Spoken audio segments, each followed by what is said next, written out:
Hello guys, स्वागत है आपका अपने YouTube channel learn with Aarti ma'am में। आज हम लेके आए हैं आपके लिए एक्सटेंशन एजुकेशन के सभी इम्पॉर्टेंट डिफिनीसन, जो कि आपके लिए बहुत ही ज़्यादा इम्पॉर्टेंट है और आपको इसे अच्छे से लिख लेना है और जो है अच्छे से याद भी कर लेना है। इससे बाहर आपको ज़्यादा पढ़ने की डिफिनीसन ज़रूरत नहीं है, क्योंकि डिफिनीसन बहुत ज़्यादा किताबों में लिखी हुई हैं। उतना याद करना हमारे बस का नहीं है और इतना ज़्यादा रट भी नहीं पाएंगे, क्योंकि हम अगर डिफिनीसन ही रटते रह जाएंगे तो फिर बुक भी पूरा पढ़ना रहता है, अच्छे से उसको डिस्क्राइब भी पूरा अच्छे से लर्न भी करना होता है। तो मैंने एकदम शॉर्टेड लिखा है आपके लिए, ताकि आप अच्छे से इसको पढ़ सकें और अच्छे से याद भी कर सकें। ये एक्सटेंशन एजुकेशन के इंपॉर्टेंट डिफिनीशन है। फिर मैं होम मैनेजमेंट के भी इंपॉर्टेंट डिफिनीशंस 20-21 लगभग हैं। होम मैनेजमेंट बहुत ज़्यादा है, इसलिए मैंने 20-21 लगभग उसके सॉर्टेड किया है कि जो बहुत ही ज़्यादा इंपॉर्टेंट है। और अब ये एक्सटेंशन एजुकेशन के हैं, जो कि बहुत ज़्यादा इंपॉर्टेंट है, बहुत ज़्यादा किताबों में दिया हुआ है, लेकिन मैंने बहुत सॉर्टेड लिखा है क्योंकि ये इंपॉर्टेंट है और कहीं ना कहीं आए हुए भी हैं। ठीक है, तो स्टार्ट करते हैं। WHO के अनुसार, WHO क्या कहता है कि इसके अनुसार मतलब एक्सटेंशन एजुकेशन क्या है? तो प्रसार कार्य स्थानीय स्थितियों के आधार पर, ठीक है, जहाँ स्थानीय स्थितियाँ जो होती हैं उसके आधार पर विभिन्न देशों में भिन्न भिन्न तरीके से विकसित हुआ है। मतलब अमेरिका में कहीं अपने स्थानीय स्थितियों के आधार पर वो विभिन्न तरीक़ों से विकसित हुआ है, इंडिया में अलग तरीके से, और जहाँ भी बात करें अगर अपना हर जगह की स्थानीय स्थितियों में ये अलग अलग आधार पर विकसित हुआ है। ठीक है, तो ये WHO के अनुसार है। आप लर्न भी अच्छे से कर लीजिएगा, क्योंकि बहुत ही ज़्यादा इंपॉर्टेंट है, पूरे डिफिनीशंस हैं। JP लिगॉस के अनुसार प्रसार शिक्षा निरंतर चलने वाली प्रक्रिया है। JP लिगॉस क्या कहते हैं कि प्रसार शिक्षा निरंतर चलने वाली प्रक्रिया है। और एंसमिंगर के अनुसार क्या है? प्रसार शिक्षा स्कूल के बाहर दी जाने वाली एक व्यवस्था है, जिसमें प्रौढ़ और युवा व्यक्ति करके सीखते हैं। आपको बता दें, प्रसार शिक्षा स्कूल के बाहर या बाहर दिया जाता है। जो प्रौढ़ और युवा व्यक्ति होते हैं उनके लिए ही ये स्टार्ट किया गया है। प्रसार का अर्थ ही होता है एक्सटेंड, यानी प्रसार करना। तो ये बाहर की शिक्षा से रिलेट करता है। तो प्रसार शिक्षा स्कूल के बाहर दी जाने वाली एक व्यवस्था है, ये एंसमिंगर ने ही कहा है। ठीक है, जिसमें प्रौढ़ व युवा व्यक्ति करके सीखते हैं। और लिगॉस के अनुसार निरंतर चलने वाली प्रक्रिया है। और इनके उनका बाहर दी जाने वाली व्यवस्था है। डगलस स्मिंजर महोदय के अनुसार प्रसार एक शिक्षा है जिसका उद्देश्य उन लोगों की सोच व कार्यविधि में परिवर्तन लाना है जिनके साथ काम किया जाना है। ठीक है, प्रसार एक शिक्षा है जिसका उद्देश्य उन लोगों की सोच व कार्यविधि में परिवर्तन लाना है जिनके साथ काम किया जाना है। मतलब आप जिनके साथ भी आप काम करते हैं, उनकी शिक्षा, उनकी सोच व कार्यविधि में परिवर्तन लाना होता है। कोई आपका हेड होगा तो वो पूरा नेतृत्व करेगा आपका, तो पूरे समूह का, तो उसी पे कहा गया है कि मतलब उनके साथ काम किया जाना, तो उनके कार्यविधि और सोच में परिवर्तन लाना है।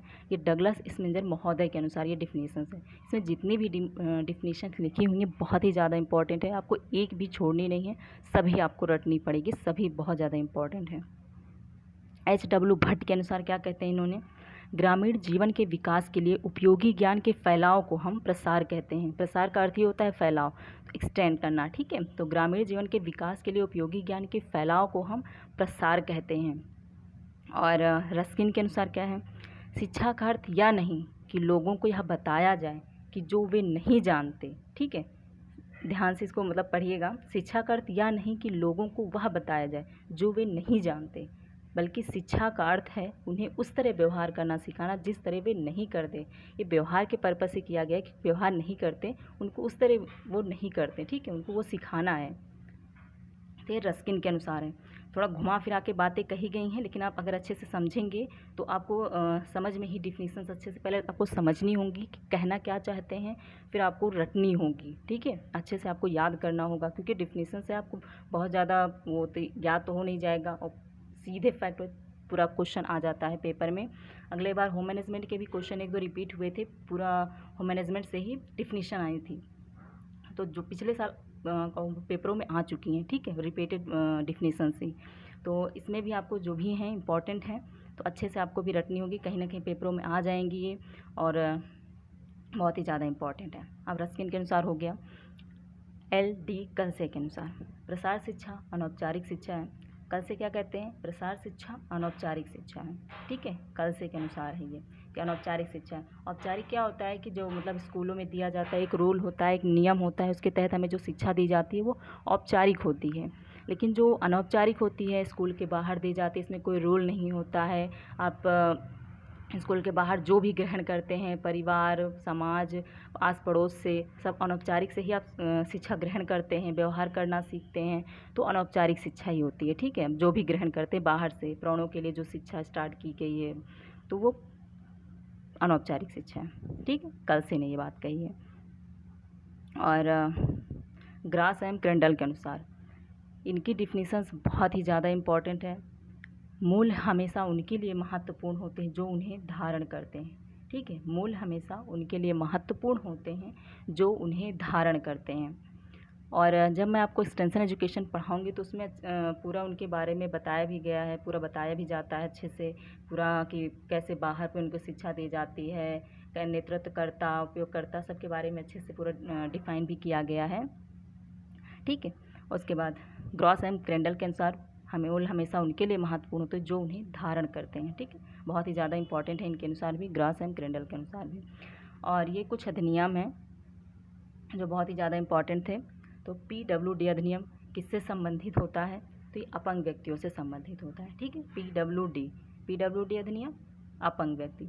मिलाने के लिए क्वेश्चन आता है कि PWD इधर चार आपको ऑप्शन रहेंगे तो अपंग व्यक्ति में आपको लगाना रहेगा, ठीक है। CL यानी चाइल्ड लेबर, P&R अधिनियम कामकाजी बच्चों के लिए होता है, जो फैक्ट्रियों में और इन सब में बच्चों को कराया जाता है चाइल्ड लेबर के तहत, तो P&R अधिनियम कामकाजी बच्चों के लिए बनाया गया है, ठीक है। JJC&P अधिनियम निराश्रित बच्चे, जिनका कोई आश्रय नहीं होता है, निराश्रित बच्चे होते हैं, तो उनके लिए JJ अधिनियम से संबंधित है। PWD अपंग व्यक्ति, CL कामकाजी, चाइल्ड लेबर से आपको रहेगा कामकाजी बच्चे, ठीक है। JJ अधिनियम क्या है? तो ये निराश्रित बच्चे होते हैं। PNDT अधिनियम यह अल्पसंख्यक महिलाओं से संबंधित है। PNDT अधिनियम अल्पसंख्यक महिलाओं से संबंधित है, ठीक है। HAMA दत्तक हिंदू माता पिता, HAMA किससे संबंधित है? दत्तक हिंदू माता पिता से। ये 4-5 जितनी ही लिखी हुई हैं ये अच्छे से आप पढ़ लीजिएगा। और इसके मैं बाद में जब वीडियो दूसरा लेके आऊँगी तो इसके बारे में भी काफ़ी विस्तार करके ले आऊँगी, क्योंकि ये थोड़ा इसके सन किसने किया या कहाँ से संबंधित है, तो ये अभी तो अधिनियम ही आप याद कर लीजिए कि इससे कौन सा संबंधित अधिनियम है और इस किससे संबंधित है, रिलेट कैसे करता है, ठीक है। वह स्थान जहाँ पर बाल अपराधियों को मुकदमा पूरे होने तक रखते हैं उसे क्या कहते हैं? पुनर्पण गृह कहते हैं। वह स्थान जहाँ पर बाल अपराधियों को मुकदमा पूरे होने तक रखते हैं उसे कहते हैं पुनर्पण गृह कहते हैं, ठीक है।